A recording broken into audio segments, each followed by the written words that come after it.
शिक्षकाच्या घरात चोरी, लाखोंचा ऐवज लंपास, चोरटे सीसीटीव्हीत कैद।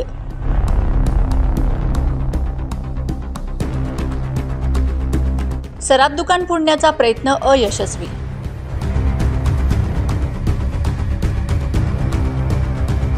शहादा तालुक्यातील वडाळी गावात दिनांक 12 जानेवारी रोजी रात्री 1:30 ते 2:30च्या सुमारास एका ज्वेलरीचे दुकान फोडण्याचा चोरट्यांनी प्रयत्न केला।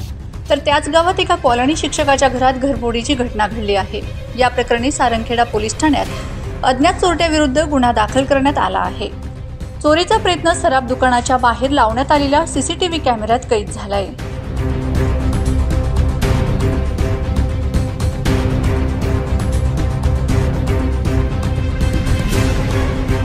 पोलीस सूत्रांकडून मिळालेल्या माहितीनुसार दिनांक 12 जानेवारी रोजी रात्री 1:30 ते 2:30च्या सुमारास अज्ञात चोर यांनी शहादा तालुक्यातील वडाळी गावात सोन्याचे दुकान फोडण्याचा प्रयत्न केला।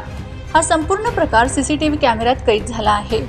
चोरट्यांचा सोन्याचा दुकान फोडण्याचा डाव फसल्याने त्यांनी आपला मोर्चा पुढे गावात वळवून शिक्षक मोहन बिस्नरिया यांच्या बंद घराचा फायदा घेत घराचा कडी-कोयंडा कुलूप तोडून घरात प्रवेश करत घरातून सोन्या चांदीच्या दागिन्यांसह रोकड असा एकूण 3,64,000 रुपयांचा मुद्देमाल चोरून नेल्याची घटना घडली आहे।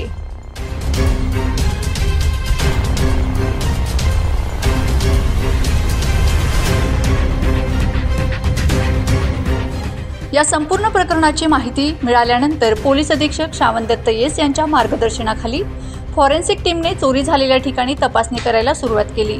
दिनांक 12 जानेवारी रोजी दुपारच्या वेळेत फॉरेन्सिक संपूर्ण तपास करण्यास सुरुवात केली। या प्रकरणी सारंगखेडा पोलीस ठाण्यात 12 जानेवारी 2025 रोजी रात्री 9:30च्या सुमारास मोहन बिस्नरिया यांनी दिलेल्या फिर्यादीवरून अज्ञात चोरट्यांविरुद्ध घरफोडीचा गुन्हा दाखल करण्यात आलाय। पुढील तपास पोलीस उपनिरीक्षक किरण बारहे करीत आहेत। Bureau report, Navapur express news, Shahada.